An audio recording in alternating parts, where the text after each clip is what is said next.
Olá, amigos. Estamos aqui mais uma vez no nosso canal, Nem Sim Nem Não. Vamos, fazer mais uma discussão acalorada. Gostaria de agradecer a todos que estão acompanhando o nosso canal, a todos os likes, as inscrições. Por favor, continuem fomentando, para que a gente tenha mais ânimo e mais gás para continuar fazendo esses vídeos para vocês, certo? Bom, hoje o nosso tema vai ser um tema muito relevante e instigante, porque nós vamos falar um pouco sobre expressão, sobre manifestação, sobre campanha publicitária, sobre influência do Estado, sobre limitação dessas situações. E aí, para situar a gente, nós recentemente tivemos uma decisão do Supremo Tribunal Federal que versou sobre a discussão era em torno da campanha publicitária veiculada pelo governo federal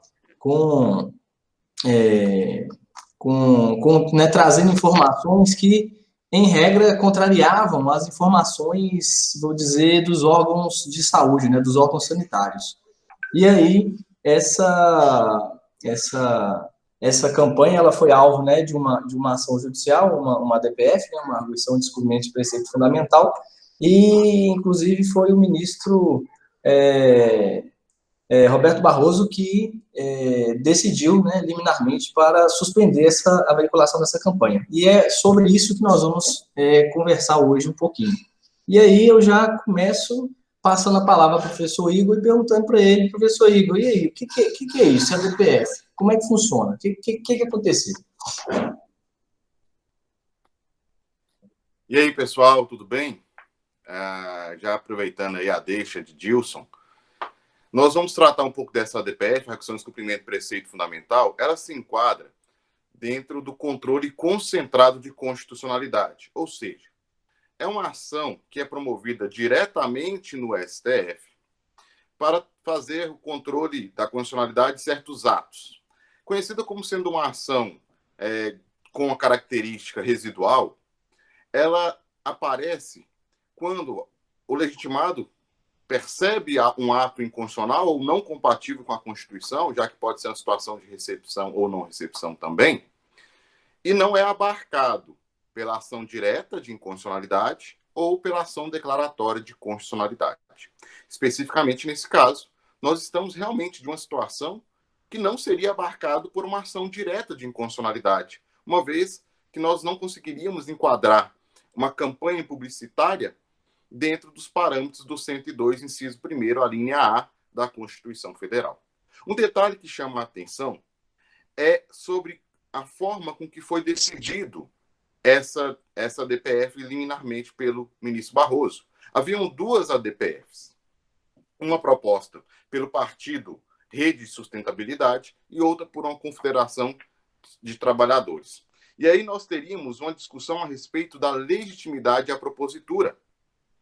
Para poder fugir dessa discussão, o ministro Barroso, então, escolhe para decidir aquela proposta pela Rede de Sustentabilidade. E em sua decisão, ele manifesta, ele decide, ele fundamenta a sua escolha em razão de ser a Rede, um partido político com representação no Congresso Nacional, cuja legitimidade já está demonstrada por este fato. Além disso, dentro da divisão estabelecida pelo STF, o partido político com representação no Congresso Nacional é um legitimado universal, ou seja, não precisa demonstrar a sua ligação com o tema que está sendo discutido. Então, foi uma estratégia do ministro Barroso ao decidir sobre essa DPF especificamente, porque exclui a discussão sobre a própria legitimidade. Tá certo que a outra, a DPF, também será julgada e até em apenso a essa, mas nós teríamos aqui uma legitimidade na decisão. Quanto ao fundamento, o seu fundamento está ligado, sobretudo, às recomendações que a OMS apresenta e como o governo pretendia se apresentar à população brasileira através dessa campanha nacional de publicidade. E nesse ponto, eu pergunto ao Marcelo. Marcelo, como é que fica essa posição da OMS quanto à participação da sociedade, quanto à manifestação da sociedade nesse momento da pandemia? Olá, Igor. Tudo bem com vocês? Então, é interessante a pergunta nesse sentido, porque o que a gente percebe é exatamente no momento em que essa propaganda institucional ela é vinculada, um afastamento das recomendações em relação à Organização Mundial de Saúde, que é exatamente no sentido de que houvesse o isolamento social, né, que esse isolamento social ele fosse completo, né, e não uma ideia de isolamento vertical, como se tem defendido ainda por algumas partes do governo. Então, nessa medida, né, é importante que a gente possa ressaltar, embora isso já seja de um conhecimento disseminado em razão desse momento que a gente vive, mas é importante a gente ressaltar o papel que essa OMS ela desempenha não só nessa perspectiva atual, né, não só nessa perspectiva da pandemia em si, que talvez tenha sido mais conhecida, mais falada, da Organização Mundial da Saúde, mas o quanto ela já vem desempenhando o seu objetivo principal, né, que é esse de levar ao máximo possível um desenvolvimento de saúde para todos os povos. Então, a Organização Mundial de Saúde ela é criada em 1948, ela é uma agência especializada da ONU, da Organização das Nações Unidas, e aí essa lógica do controle da saúde, essa lógica de zelar pela saúde numa perspectiva não só da ausência da doença, mas a ideia de saúde com bem-estar físico, mental, social,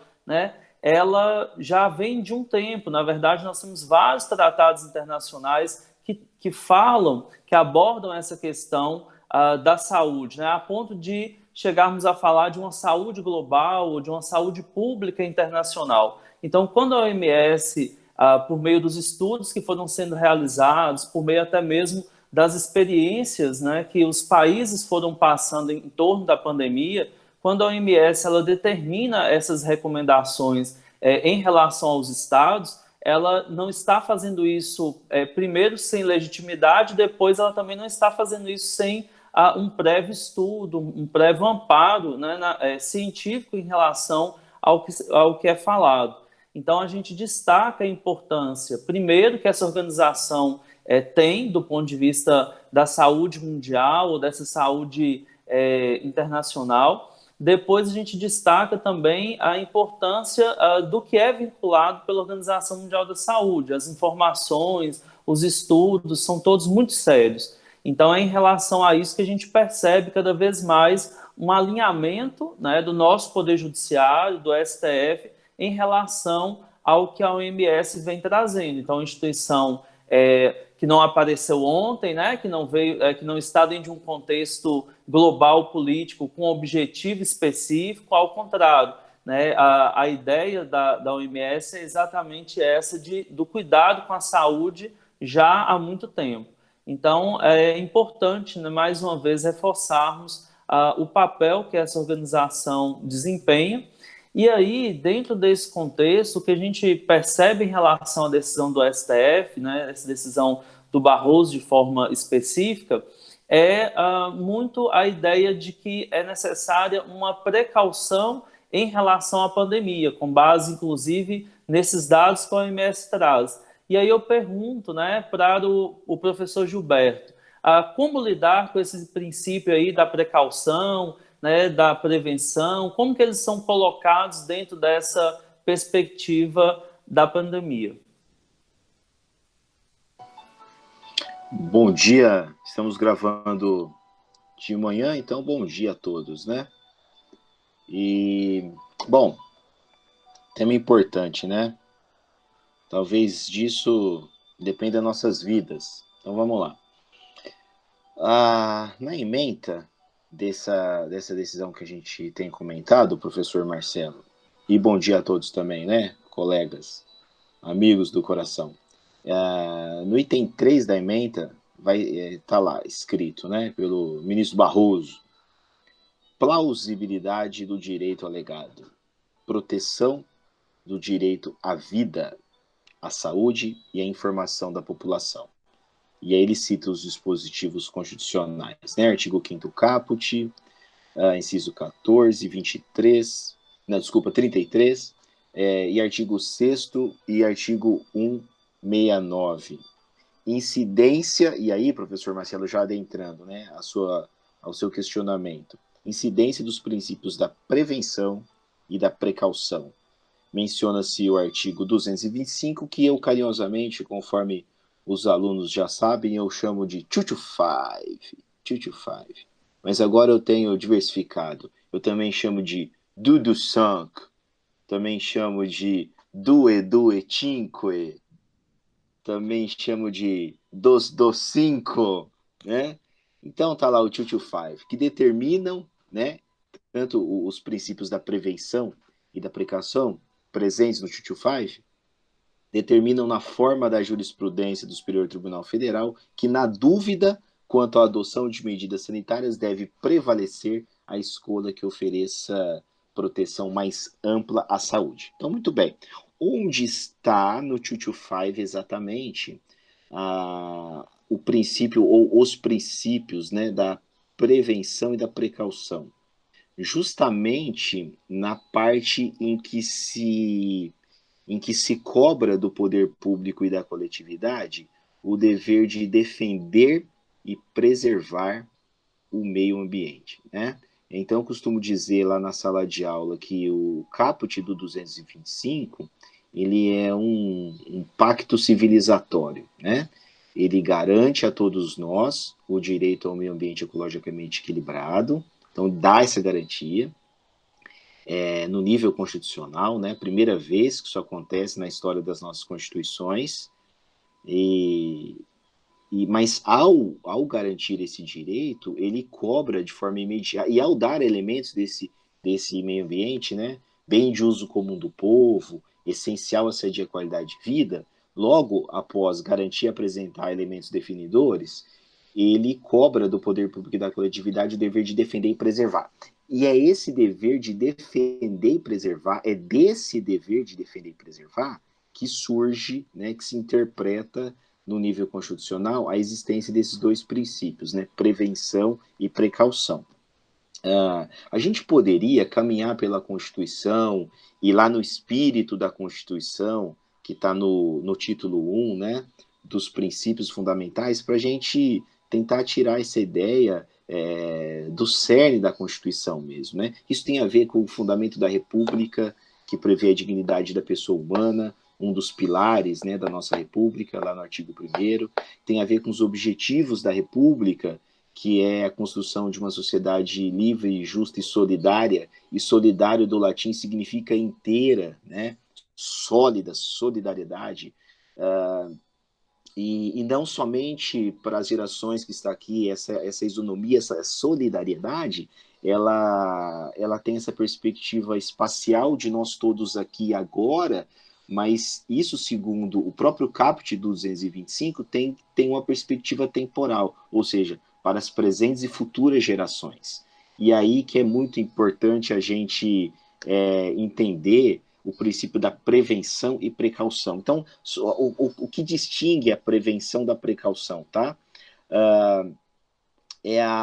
Na prevenção se toma as atitudes com base numa certeza científica, né? Existe uma certeza científica, existe uma base de conhecimento no qual se usou metodologia, experimentos, reconhecido pela sociedade e pela comunidade científica. Na precaução, essa certeza ainda não existe, mas a falta de certeza deve militar em favor da proteção do meio ambiente.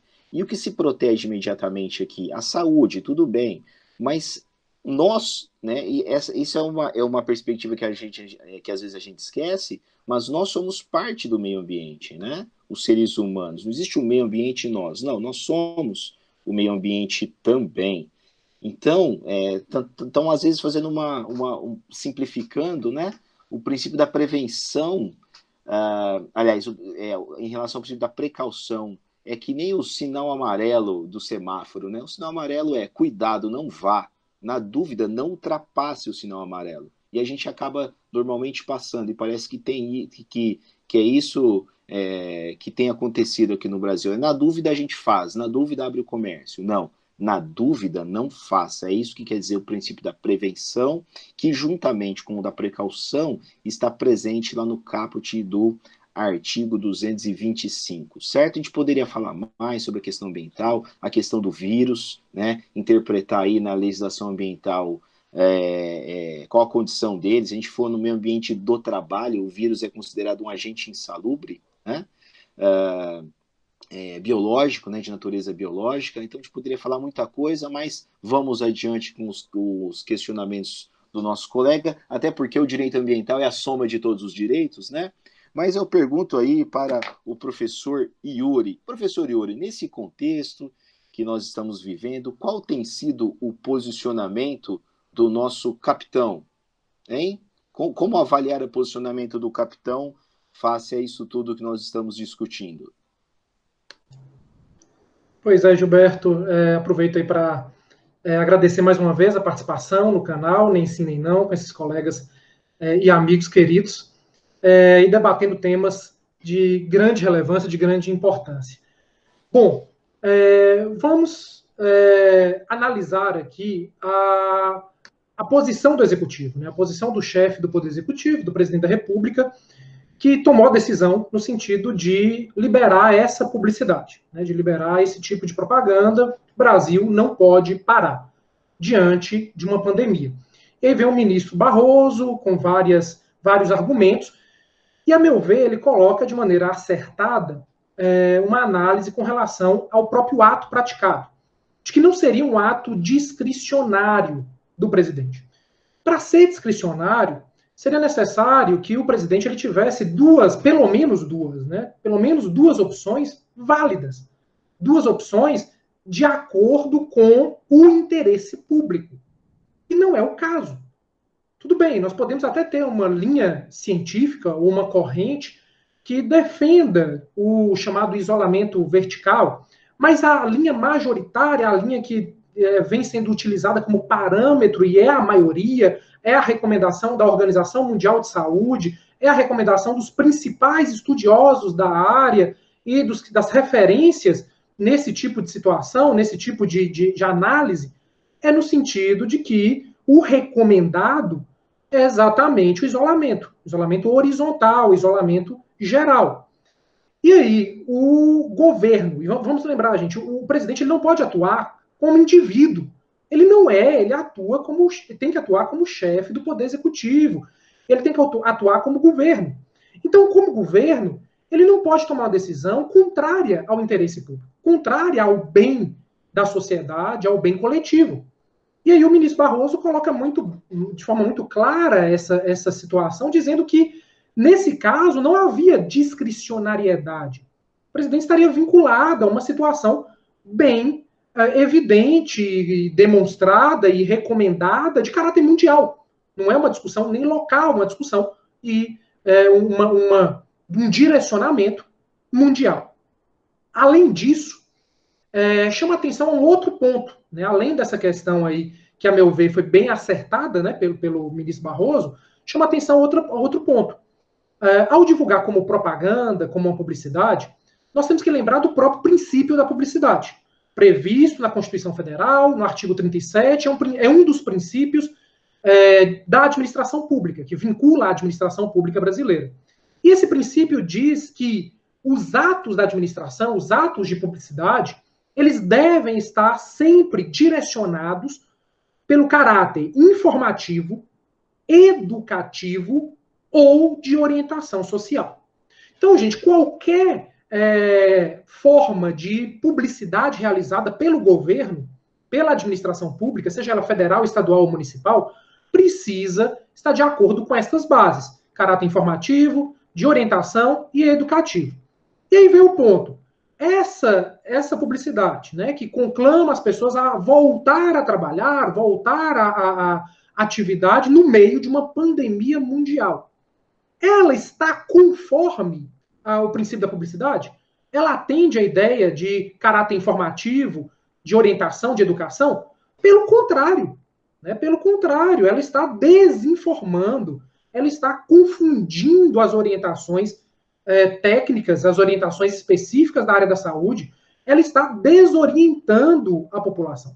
Então, descumpre de forma completa, e o ministro Barroso também tratou sobre isso, descumpre completamente, totalmente, o princípio da publicidade.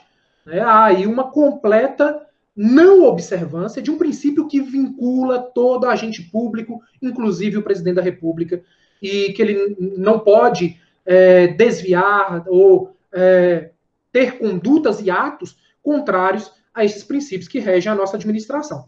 Então, sobre essas duas perspectivas, a decisão do ministro Barroso foi bem acertada. Realmente, essa publicidade ela não tinha embasamento constitucional para permanecer de acordo, né, com todo o cenário, com todo o contexto e com esses argumentos aí em relação ao princípio da publicidade, em relação à discricionariedade do ato que não apresenta esse caráter, né, essa possibilidade de escolha que não existe. Bom, mas vamos seguir com a discussão e agora eu passo ao professor Reinaldo para falar um pouquinho, né, sobre a questão da liberdade de expressão versus a responsabilidade com a informação. Eu falei aqui um pouquinho dessa responsabilidade com a informação, o princípio da publicidade, mas fazer esse contraponto aí, professor Reinaldo. Bom, então, bom dia a todos, a todas, aos meus colegas. Tema bem espinhoso, viu, Yuri? Porque o que guia minha análise aqui é o seguinte: ora, mas o presidente tem o direito de manifestar um posicionamento. Claramente, ele tem o direito de entender que nós temos que retornar às atividades. O que retira esse direito dele? Por que ele não pode? É um posicionamento, é um entendimento sobre um tema. Da mesma forma que nós temos esse entendimento sobre o retorno ao trabalho, tem aqueles que defendem o retorno ao trabalho, da mesma forma que tem aqueles que não defendem, né? E aí vocês percebem que isso envolve uma discussão referente à liberdade de expressão, né? Como bem sabem, nenhum direito é exercido de forma ilimitada. Nenhum direito, nenhum princípio pode ser exercido de forma ilimitada. Da mesma forma que, como o Gilberto falou para a gente sobre alguns princípios, eu recorro a esses princípios também, e aí eu vou recorrer aos ensinamentos de Dworkin, de Alexis, falando que os princípios eles precisam ser ponderados, né? Quando você tem dois princípios que estão em choque, é necessário que você faça uma ponderação entre eles. Que primeira conclusão que eu chego aqui? Gente, liberdade de expressão não é ilimitada. A gente não pode definitivamente falar o que bem entender, falar o que quiser, qualquer que seja o momento. E Dilcinho vai me ajudar nisso, porque na seara civil isso é muito tranquilo, né?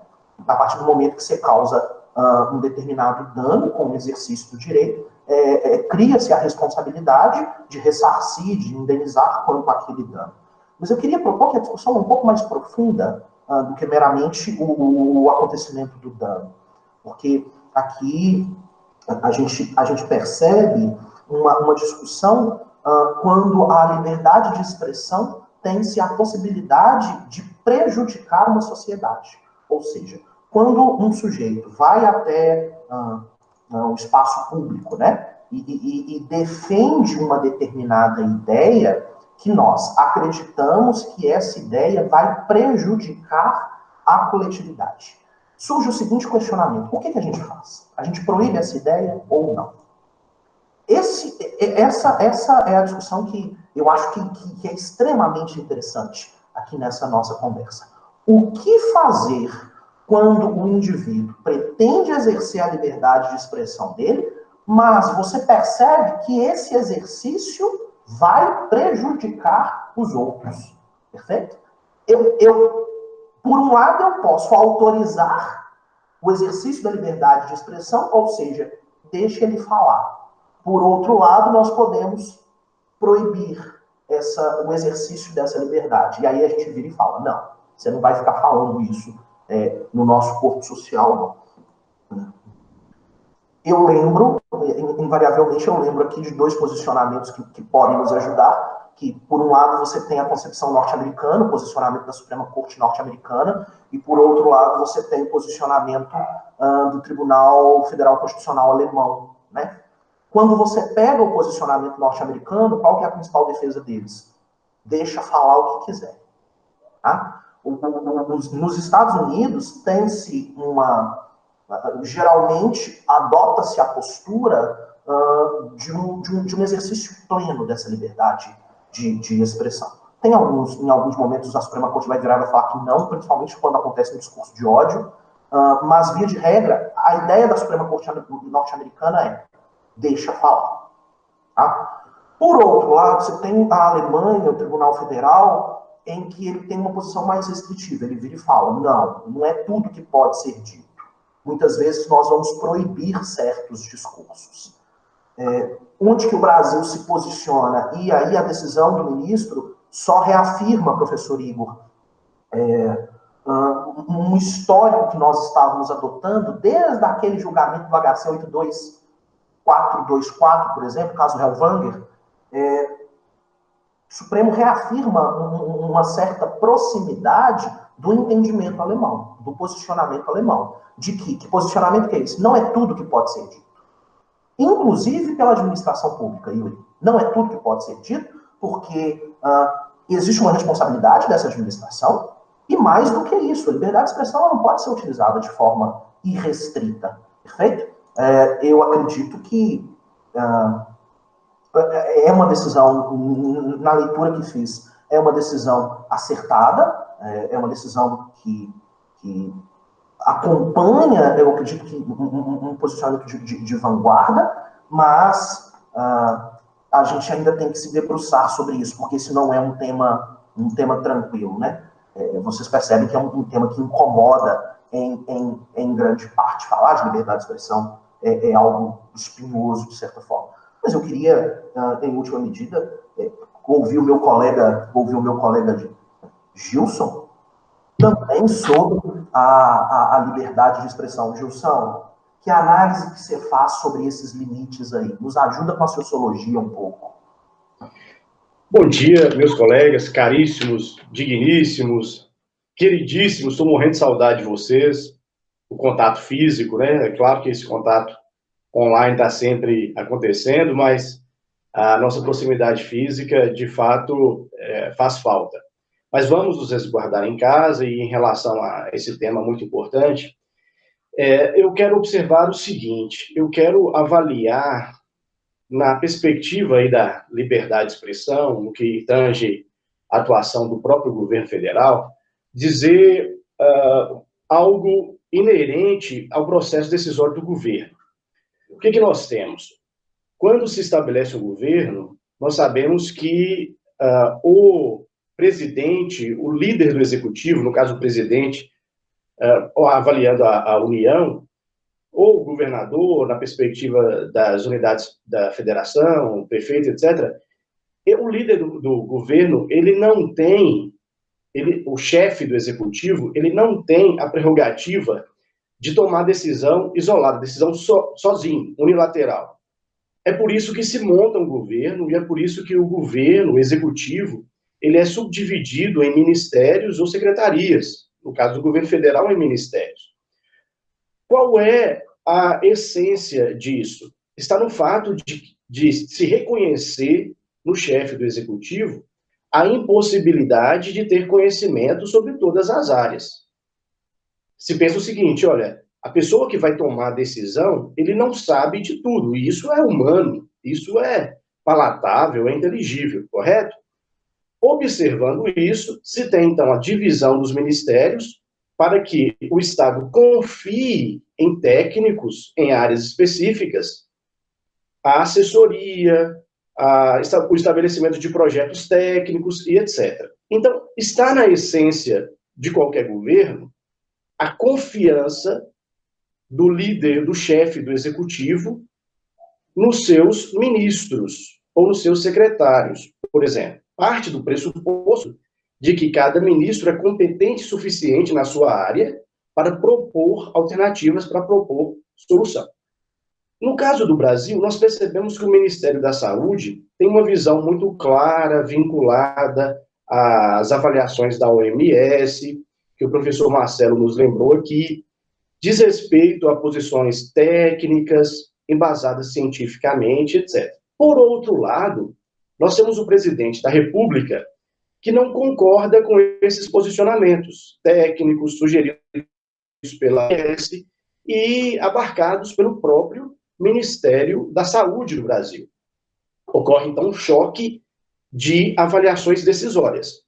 Por um lado, os técnicos do próprio governo dizem uma coisa, por outro lado, o presidente, que é o chefe do executivo, diz coisas completamente diferentes. Aqui, nesse choque, há, na verdade, a atuação de dois elementos. Um, que é o técnico científico, abarcado pelo Ministério da Saúde, e o outro que é ideológico, que impulsiona muito mais, por exemplo, o presidente da República.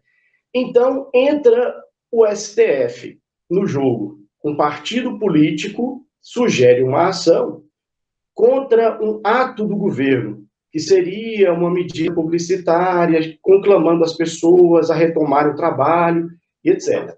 Ou seja, uma ação contra uma campanha publicitária que vai de encontro às perspectivas científicas e técnicas, né? Inclusive sugeridas pelo próprio Ministério da Saúde.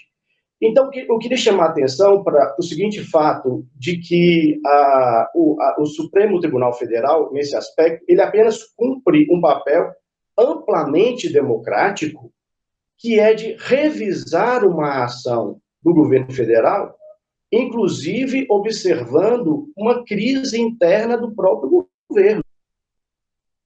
Que crise interna é essa? O choque entre a perspectiva técnica e a ideológica. Porque, na verdade, essas coisas acontecem mesmo na estrutura de qualquer governo, contanto que, internamente, elas possam ser organizadas. Só que essa organização não está ocorrendo no âmbito do governo federal. É necessário, então, que o Supremo Tribunal Federal atue para estabelecer uma correção na rota. Isso faz parte do processo democrático. Penso eu que, de fato, como vocês disseram, o professor Marcelo, o professor Yuri, o professor Reinaldo, amplamente, de que a ação, o comportamento do presidente da República em si, ele de fato é prejudicial, porque ele desconsidera uma questão de saúde pública, ele desconsidera as pesquisas científicas, ele desconsidera o posicionamento técnico, ele desconsidera a fala dos técnicos, os quais ele deveria confiar, nos quais ele deveria confiar, por exemplo. Então, é claro que aí entra uma outra questão política, né, de se demitir ou não, cabe ao presidente da República demitir o ministro, mas há uma discussão política de se seria pertinente para ele ou não realizar essa demissão nesse momento, que é uma questão que nós poderíamos discutir futuramente. Mas a minha avaliação é essa, há um descompasso do governo federal e o Supremo Tribunal Federal foi acionado e toma uma medida correta, uma decisão correta, no sentido de efetivar o controle, de se efetivar a revisão devida de um ato que poderia ser cometido pelo governo federal. Essa é a minha avaliação, pessoal.